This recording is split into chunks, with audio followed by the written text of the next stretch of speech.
आज हम लोग महिलाओं के खिलाफ अपराध पर चर्चा करेंगे। वर्तमान परिदृश्य में देखें तो हिंसा और महिलाओं के खिलाफ बढ़ते अपराधों की दुनिया भर में हर कोई किसी न किसी तरीके से देख रहा है। यह हाल के वर्षों के महिलाओं के खिलाफ किए गए राक्षसी अत्याचार की व्यापक और गंभीर इंगित करता है। महिलाओं के खिलाफ हिंसा के उन्मूलन के लिए वैश्विक धर्मयुद्ध इस तथ्य का प्रमाण है कि जीवन स्तर में परिवर्तन, जीवन शैली, आर्थिक विकास के में असंतुलन, सामाजिक लोकाचार में परिवर्तन और नैतिक मूल्यों के लिए अल्प चिंताओं महिलाओं के प्रति एक दुष्चक्र में योगदान करती है, जिसके कारण महिलाओं के खिलाफ अपराधों में कई गुना वृद्धि होती है। इसके अलावा ऐसी घटनाएं गंभीर चिंता का विषय है और इसकी संरचना नितांत आवश्यक है ताकि भारत की महिलाएं अत्याचार, अपमान और जघन्य अपराधों से मुक्त वातावरण में सम्मान और स्वतंत्रता के साथ रह सके। कई कानूनी प्रावधान हैं जो महिलाओं के खिलाफ अपराध करने वाले अपराधों को दंडित करते हैं। हालांकि भारतीय दंड संहिता हत्या, डकैती, चोरी आदि जैसे अपराधों के शिकार महिलाओं के लिए प्रावधान प्रदान करती है, लेकिन कुछ अपराध ऐसे भी हैं जिन्हें महिलाओं के खिलाफ अ, अपराध के रूप में माना जाता है। समय की आवश्यकता के साथ इन अपराधों से प्रभावी ढंग से निपटने के उद्देश्य से मौजूदा कानूनों में विभिन्न संशोधन के साथ कई नए सामाजिक आर्थिक अपराध अधिनियम किए गए हैं। महिलाओं के खिलाफ अपराध से संबंधित कानूनों का वर्गीकरण। महिलाओं के खिलाफ अपराध से जुड़े कानूनों को निम्नलिखित दो श्रेणियों में वर्गीकृत किया जा सकता है। महिलाओं के खिलाफ अपराध विशेषकर और स्थानीय कानून के तहत। विशेष और स्थानीय कानून के तहत प्रदान किए गए महिलाओं के खिलाफ अपराधों का उद्देश्य समाज में महिलाओं की अनैतिक और पापपूर्ण प्रथाओं और शोषण को मिटाना है। इस कानून की समय समय पर समीक्षा की जाती है और जरूरत को पूरा करने के लिए इनमें संशोधन किया जाता है। महिलाओं और उनके हितों की रक्षा के लिए विशेष प्रावधान वाले कुछ अधिनियम निम्नलिखित है, जैसे अनैतिक व्यापार अधिनियम 1956, दहेज निषेध अधिनियम 1961, बाल विवाह निरोध अधिनियम 1929, महिलाओं का अश्लील प्रतिनिधित्व निषेध अधिनियम 1986 और सती आयोग यानी कि रोकथाम अधिनियम 1987, घरेलू हिंसा में महिलाओं का संरक्षण अधिनियम 1905, कार्यस्थल पर महिलाओं का यौन उत्पीड़न मतलब रोकथाम, निषेध और निवारण के लिए अधिनियम 2013 और भारतीय दंड संहिता 1860 यानी कि जैसे आईपीसी के तहत महिलाओं के खिलाफ अपराध। भारतीय दंड संहिता 1860 महिलाओं के खिलाफ जघन्य अपराधों के लिए अपराध को दंडित करने का प्रावधान करती है और आईपीसी के तहत विभिन्न धाराएं विशेष रूप से ऐसे अपराध सम्मिलित है, जैसे यहाँ देख सकते हैं एसिड अटैक के लिए एसिड अटैक धारा 226 ए और 326 ए और 326 बी, बलात्कार धारा 375, 376 और 376 ए, 376 बी, 376 सी, 376 डी और 376 ई, बलात्कार करने का प्रयास धारा करने का प्रयास विभिन्न उद्देश्यों के लिए अपहरण और अपहरण धारा 363 या 373 से 373 तक हत्या, दहेज हत्या, आत्महत्या के लिए उस्काना आदि धारा 302, 304 बी और 306, पति या उसके रिश्तेदारों द्वारा क्रूरता धारा 498 ए और महिलाओं की लज्जा भंग करना धारा 354, यौन उत्पीड़न धारा 354 ए, महिलाओं को निर्वस्त्र करने के इरादे से महिलाओं पर हमला धारा 354 बी, दृश्य रतिकता धारा 354 ग, भिक्षा करना धारा 354 डी और 21 वर्ष तक की लड़कियों का आयात धारा 366 भी है। शब्द, हाव भाव या कार्य जिसका उद्देश्य किसी महिलाओं की लज्जा का अपमान करना है धारा 509 या यह लेख भारतीय दंड संहिता 1860 के तहत उल्लिखित कुछ जघन्य और दंडनीय अपराधों की जांच और व्याख्या करता है। महिलाओं के खिलाफ यौन अपराध। भारतीय दंड संहिता महिलाओं के खिलाफ एक अलग शीर्ष के तहत यौन अपराधों का उल्लेख करती है, जिसमें निम्नलिखित अपराध उनके संबंधित वर्गों के साथ शामिल है, जैसे बलात्कार 375 और 376 धारा 375 आईपीसी बलात्कार को परिभाषित करती है। सरल शब्दों में बलात्कार का अपराध एक महिला की सहमति के बिना बलपूर्वक धोखाधड़ी या भय से उनके साथ दुर्व्यवहार करना है। दूसरे शब्दों में कह सकते हैं किसी भी महिला का उसकी इच्छा के विरुद्ध बलपूर्वक शारीरिक ज्ञान यानी कि प्रजनन के पुरुष अंग के किसी भी अंश का प्रवेश है। यह उच्चतम स्तर का एक घृणित कार्य है जो एक महिला की निजता और पवित्रता के अधिकार का उल्लंघन करता है। एक अमानवीय और विकृत कार्य होने के अलावा यह एक महिला के निजी जीवन में एक गैर कानूनी हस्तक्षेप भी है जो एक महिला के सम्मान, प्रतिष्ठा और आत्मसम्मान पर गहरा आघात है। यह जघन्य अपराध न केवल पीड़ितों को शारीरिक चोट पहुंचाता है बल्कि एक महिला के सबसे कीमती गहना को अपमानित, नीचा और निशान भी छोड़ता है। इसका चरित्र और गरिमा रेप की आवश्यकता सामग्री है।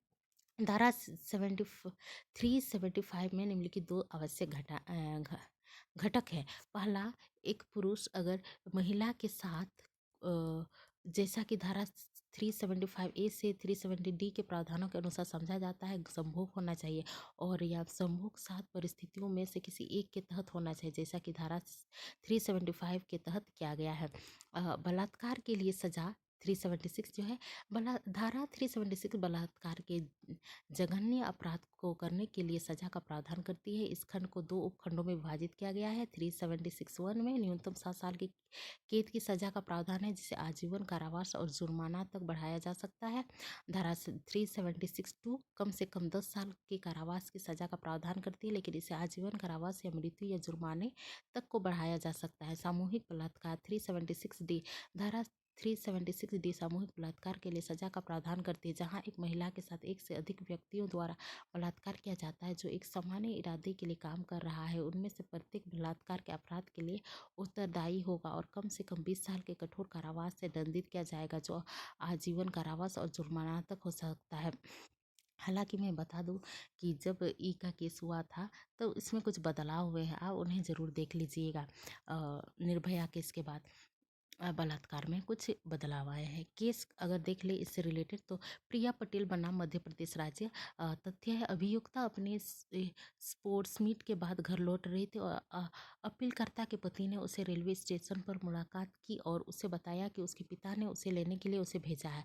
वो उसे अपने घर ले गया और दुष्कर्म किया। बलात्कार के दौरान अपीलकर्ता यानी कि पत्नी कमरे में दाखिल हुई और पीड़िता ने मदद के लिए कहा लेकिन उसे बचाने के बजाय अपीलकर्ता ने उसे थप्पड़ मारा और दरवाजा बंद कर दिया और घटना की जगह छोड़ दिया।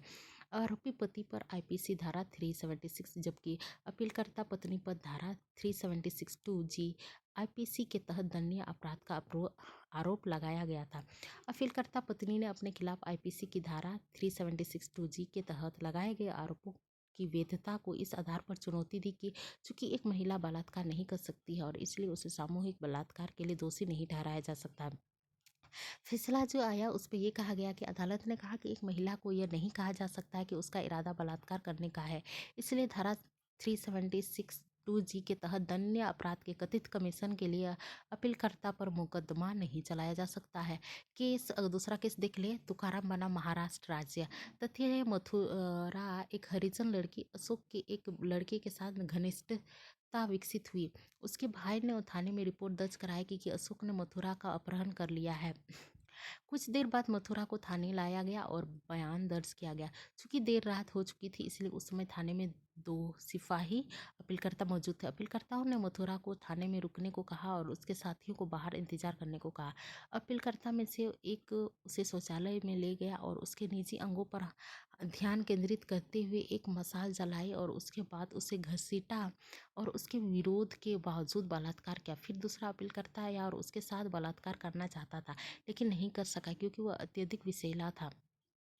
चूंकि थाने की सभी लाइटें बंद थी और कुछ भी दिखाई नहीं दे रहा था, मथुरा के साथियों ने उसका नाम पुकारा और कुछ ही समय बाद मथुरा थाने से बाहर निकल आया और आरोप लगाया कि एक कांस्टेबल जो है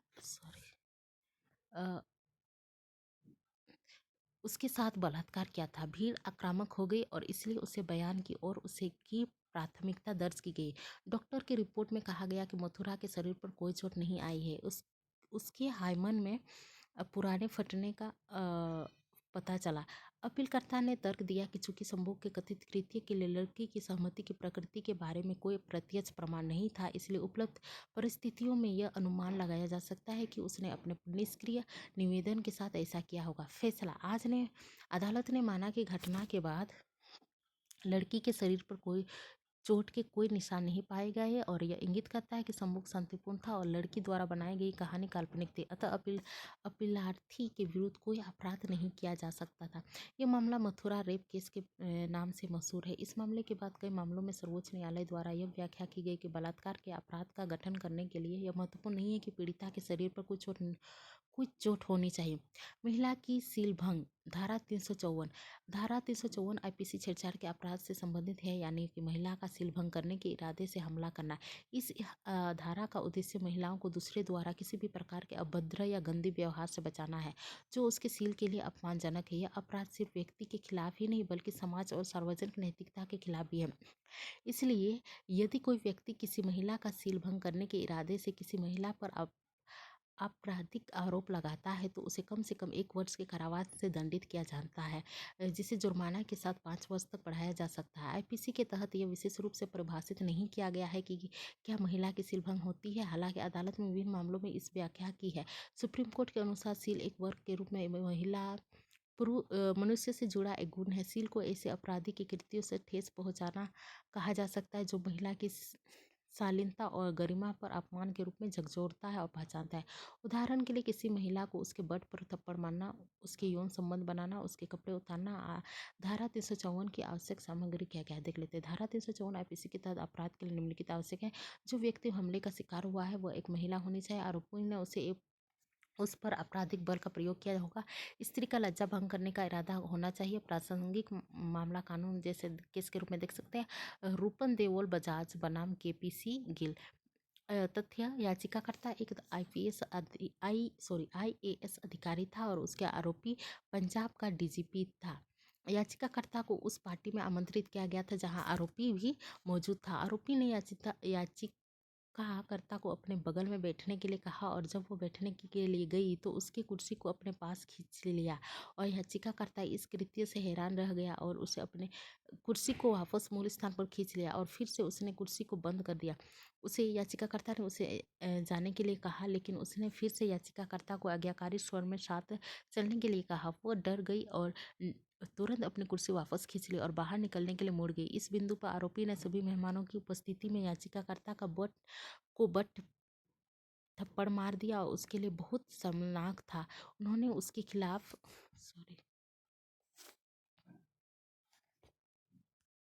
प्राथमिकी दर्ज कराई। निर्णय। उच्च न्यायालय ने प्राथमिकी को रद्द कर दिया और कहा कि अधिनियम धारा 95 आईपीसी के तहत कवर किया गया था। सुप्रीम कोर्ट ने उच्च न्यायालय से असहमति जताई और कहा कि प्राथमिकी की रद्द करना अवैध है और धारा 95 आईपीसी बिल्कुल भी लागू नहीं है। अदालत ने आगे कहा कि जब कोई अपराध महिलाओं की सील से जुड़ा होता है तो यह किसी भी परिस्थिति में मामूली नहीं हो सकता, इसलिए आरोपी को आईपीसी की धारा 354 के तहत जिम्मेदार ठहराया गया। केस। राजू पांडुरंग महाले बनाम महाराष्ट्र राज्य। तथ्य क्या था। आरोपी पीड़िता को झूठ बहाने से सह आरोपी के घर ले गया। उन्होंने उसे घर में बंद कर दिया और शराब ले आए जिसे पीने के लिए मजबूर कर दिया गया। इसके बाद पीड़िता के कपड़े उतार दिए गए और उसकी नग्न तस्वीर ली गई। सुप्रीम कोर्ट ने माना कि आरोपी आईपीसी की धारा 354 के तहत दोषी है क्योंकि उसने उनके कृत्य स्त्री की शालीनता की सामान्य भावना के खिलाफ है। केस देख लेते हैं आगे। पंजाब राज्य बनाम मेजर सिंह। इस मामले में आरोपित ने 7.5 माह के बच्चे की योनि में उंगली से चोट पहुंचाई थी। निर्णय। यह माना गया कि आरोपी भारतीय दंड संहिता की धारा 354 के तहत बच्चे की लज्जा भंग करने के लिए उत्तरदायी था। अदालत ने आगे कहा कि एक महिला की सील का सार उसका लिंग है। युवा, बूढ़े, बुद्धिमान या मूर्ख, जागे हुए या सोए हुए, महिलाओं के पास एक सील है जो क्रोधित होने में सक्षम है। महिलाओं की मर्यादा का अपमान। धारा 509 एक अधिनियम जो महिला की लज्जा का अपमान करने के इरादे से किया जाता है उसके आवश्यक रूप से कोई शारीरिक बल शामिल नहीं हो सकता। इस प्रावधान की छाया में धारा 509 के तहत लाया जाता है। इस धारा का उद्देश्य किसी महिलाओं की सील में किसी भी तरह की आक्रामकता को रोकना है, चाहे वो किसी भी शब्द से हो, इशारा या कार्य या ऐसी महिला की निजता में दखल देकर। इस खंड को